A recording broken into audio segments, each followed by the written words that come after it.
இன்றைக்கி நாம் ஒரு துக்கமான விஷயத்தை தான் பார்க்க போகிறோம். என்ன அப்படின்னு கேட்டிங்கன்னு சொன்னால், பெங்களூரில் நடந்ததான ஒரு சம்பவம் நேற்று வலைத்தளத்தில் வந்திருந்தது. அதாவது ஒரு நியூஸ் பேப்பரில், பேப்பரில் வந்திருந்தது. ஒரு பெண் பிள்ளை அவங்களுக்கு பிறந்திருக்கு. அந்த பெண் பிள்ளை அவங்களுக்கு வேண்டாம். அதனால் அவங்க என்ன பண்ணாங்க அப்படின்னு கேட்டிங்கன்னா, அந்த பெண் பிள்ளையை விற்றுவிட, அதாவது ஏதாவது ஒரு நல்ல விலைக்கு வந்தால் விற்றுடலாம் அப்படின்னு முடிவெடுத்திருக்கிறாங்க. அந்த பிள்ளையை யாருமே வாங்க முன் வரல. அதுக்கப்புறம் துக்கத்தோடு வீட்டுக்கு எடுத்துகிட்டு போயிட்டாங்க. பிள்ளை பிறந்து ஒரு மாதம்தான் இருக்குது. அந்த நேரத்தில் அவங்க என்ன பண்ணியிருக்கிறாங்க, பக்கத்து வீட்டுக்காரங்கிட்ட தெரிஞ்ச ஒருத்தர்கிட்ட சொல்லி இந்த பிள்ளையை விற்று போடுறதுக்கு ஏதாவது ஒரு வாய்ப்பு இருந்தால் சொல்லுங்கன்னு சொல்லி, அப்புறம் பக்கத்து கிராமத்தில் உள்ளவங்க அந்த பிள்ளையை வாங்கிக்கிறேன்னு சொல்லி அந்த பிள்ளையை ஏறக்குறைய 1 லட்சம் ரூபாய்க்கு அந்த பிள்ளையை விற்றுருக்குறாங்க. விற்றுட்டு அந்த பணத்தில் ஒரு பைக்கும் ஒரு செல்ஃபோனும் வாங்கியிருக்கிறாங்க. இதுக்கு அந்த பிள்ளையை பெற்ற தாயும் உடந்தை 2 பேரும் சேர்ந்து தான் அதை பண்ணியிருக்கிறாங்க. இந்த விஷயம் எப்படி வெளியே வந்தது அப்படின்னு சொல்லி பார்த்தீங்கன்னு சொன்னால், 1 மாதம் பிள்ளை இருந்துச்சு, அதுக்கப்புறம் பிள்ளை இல்லையே அப்படின்னு சொல்லி பக்கத்து வீட்டுக்காரங்களாம் கேட்கும் போது, இவங்க ஏதோ சொன்ன காரணங்களால் அவங்க திருப்தி அடையாதவங்க பக்கத்து வீட்டுக்காரங்களாம் சேர்ந்து போலீஸில் போய் ஃபோன் பண்ணியிருக்கிறாங்க. அவங்க வந்து விசாரிச்சப்போ தான் இந்த உண்மை வந்து பக்கத்து கிராமத்தில் இருந்து பிள்ளையை போய் அவங்க என்ன பண்ணியிருக்காங்க, மீட்டு எடுத்திருக்கிறாங்க. வசனம் சொல்லுது, கடைசி காலத்தில் அக்கிரமம் மிகுதியாவதினால் அன்பு தணிந்து போகும் அப்படின்னு இருக்கு. தீமோத்தேயு நிருபத்தில் பவுல் சொல்கிறாரு 3ஆம் அதிகாரம் 3ஆம் வசனத்தில், சுபாவ அன்பில்லாதவர்களாய் மனுஷன் மாறி போவான்னு இருக்கு. இதை விட அதற்கு வேறொரு நல்ல எடுத்துக்காட்டு இருக்கவே முடியாது. இதுக்கு முன்னாடி நம்ம பல சம்பவங்கள் படிச்சிருக்கிறோம். இப்போ இந்த மாதிரி சம்பவங்கள் வரிசையாக நடந்துக்கிட்டே இருக்குது. என்னன்னு பார்த்தீங்கன்னா, திருவனந்தபுரத்தில் ஒரு அம்மா டிவி பார்க்கறதுக்கு பிள்ளை தடையாக இருந்துச்சுன்னு சொல்லி கோபத்தில் பிள்ளையை தூக்கி வாஷிங் மிஷினில் போட்டு கொலை பண்ணிட்டாங்க. இதே மாதிரி திருச்சியில் ஒரு அம்மா கணவர்கிட்ட செல்ஃபோன் கேட்டிருக்கிறாங்க. செல்ஃபோன் வாங்கி கொடுக்க மாட்டேன்னு கணவர் சொல்லிட்டு வேலைக்கு போயிட்டாரு.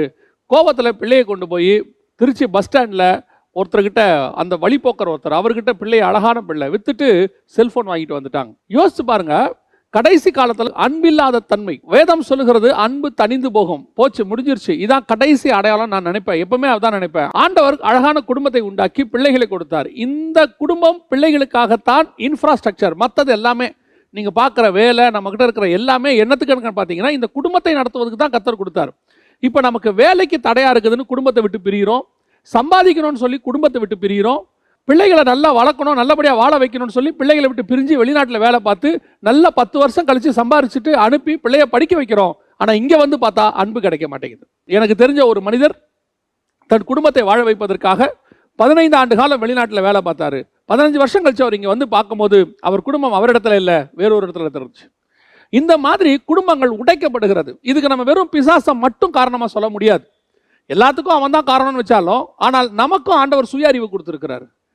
எல்லாமே நம்ம குடும்பத்துக்காக தான் இதெல்லாமே தேவையை ஒழிய, குடும்பத்தை விற்று, அதான் நம்ம தமிழில் ஒன்று சொல்லுவாங்க, கண்ணை விற்று சித்திரம் வாங்குறது அப்படின்னு. அந்த மாதிரி குடும்பத்தை விட்டுட்டு குடும்பத்துக்காக சம்பாதிக்கிறது. அநேக கணவன்மார்கள் அப்படி தான் ஓடிக்கொண்டிருக்கிறாங்க. பணம் பணம் பணம் தேவை, பணம் தேவை. எதற்காக? குடும்பத்தை நடத்துவதற்கு. நிறைய கணவனும் மனைவியும் 2 பேருமே வேலைக்கு போயிடுறாங்க. பிள்ளைகள் பாருங்க வீட்டில் அனாதையாக இருக்குது, கவனிக்க முடியல. வேலைக்காரங்கிட்ட விட்டுட்டு போகிறாங்க, வேலைக்காரங்க அவங்கள தவறான பாதையில் நடத்துகிறாங்க. எத்தனையோ வேலைக்காரர்கள் பிள்ளையை தப்பாய் நடத்துகிறார்கள். அதை பெற்றோரிடத்துல சொல்ல முடியாமல் பிள்ளைகள் கஷ்டப்பட்டுக்கிட்டு இருக்குது. எத்தனையோ பிள்ளைகள் வழி மாறி போகுது. கடைசி காலத்தில் குடும்பங்கள் உடைக்கப்படுது. தயவு செய்து சொல்கிறேன், பிள்ளைகளிடத்திலும் சரி, கணவன் மனைவியிடத்திலும் சரி, பெற்றோர் இடத்திலும் சரி, அன்பு காட்டுங்கள். அன்பு தான் முக்கியம். அன்பை வித்துட்டு மற்றதை வாங்கி பிரயோஜனமே இல்லை. பாருங்க, இன்னைக்கு பாருங்க, பிள்ளையை வித்து செல்போன் வாங்குறாங்க. செல்போன் 2 வருஷத்துல கெட்டு போகும். அதுக்கப்புறம் என்ன பண்ணுவாங்க? அடுத்த செல்போன் வாங்கணும்னா என்ன பண்ணுவாங்க? இன்னொரு பிள்ளையை பெற்றுக்கொள்வாங்களா? பிள்ளையை வித்து பைக் வாங்குறாங்க. எவ்வளவு ஒரு அற்பமான காரியம் பாருங்க. இது பிசாசினுடைய தூண்டுதல். எல்லாமே நம்ம சொன்னாலும் கூட ஆண்டவர் நமக்கு அந்த அன்பை கொடுத்திருக்கிறார். தேவன் அன்பானவர், அவருடைய அன்பை நமக்குள்ள ஊத்தி இருக்கிறாரு. கடைசி காலத்துல பூமி கொடுமையினால் நிறைந்திருக்கும்னு சொல்லுது. இன்னைக்கு அந்த கொடுமைக்கு நேரா வந்துருச்சு. ஆவிக்குரிய பெற்றோருக்கும் சொல்றேன், கிறிஸ்தவ பெற்றோர்களுக்கும் சொல்றேன், பொதுவான பெற்றோருக்கும் சொல்றேன், குடும்பத்தை வித்து அல்லது குடும்பத்தை விட்டுட்டு அல்லது குடும்பத்தை மறந்து நீங்க வேற எதை சம்பாரிச்சாலும் பிரயோஜனமே கிடையாது. இன்னைக்கு நிறைய பேர் வேலை வேலைன்னு ஓடுறாங்க, ஆனால் குடும்பத்தோட உட்காந்து பேசுறதுக்கு அவங்க நேரம் இல்லை.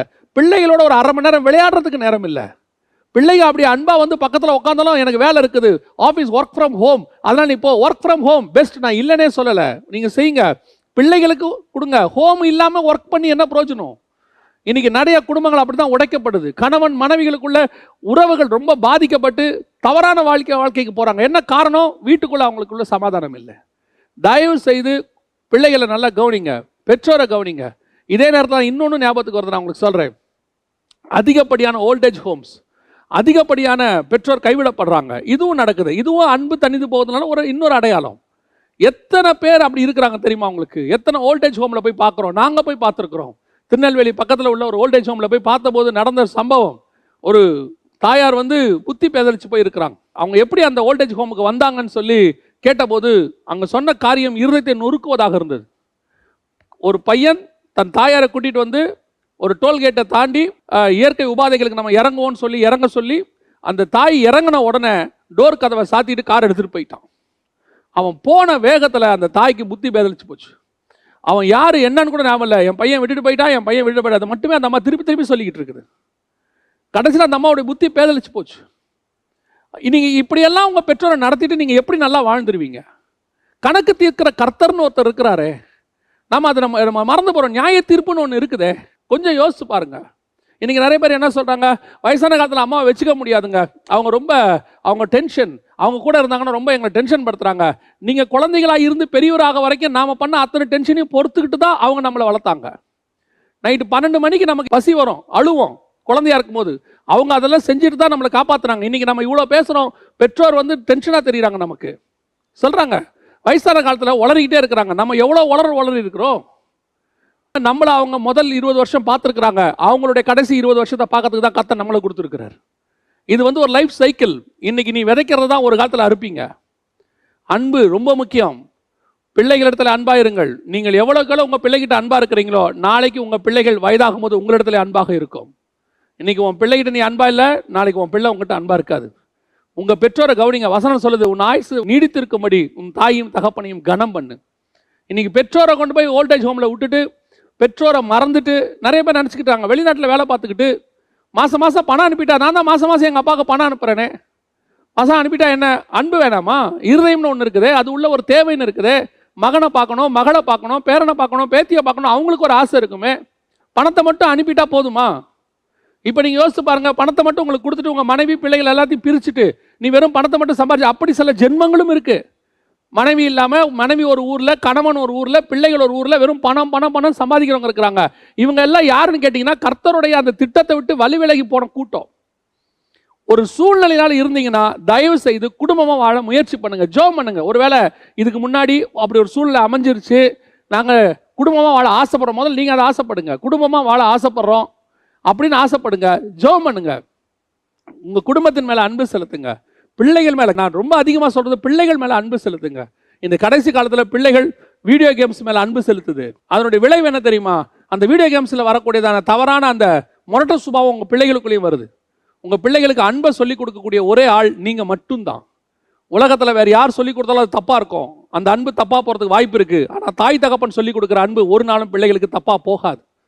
இந்த செய்தியை படித்த உடனே இருதயம் உடஞ்சி போச்சு. இப்படிப்பட்ட செய்திகள் அப்படியே பார்க்குறோம். பிள்ளையை கொண்டு போயிட்டு அந்த மைக்ரோ ஓவனில் வச்சவங்களாம் இருக்கிறாங்க. இருக்குது, சைனாவில் ஒரு அம்மா செஞ்சுருக்கிறாங்க. எவ்வளோ கொடுமை பாருங்கள். பூமி கொடுமையில் நிரம்பி ஆரம்பிச்சிருச்சு. கர்த்தர் நம்ம குடும்பத்தை கொடுத்துருக்கிறாரு.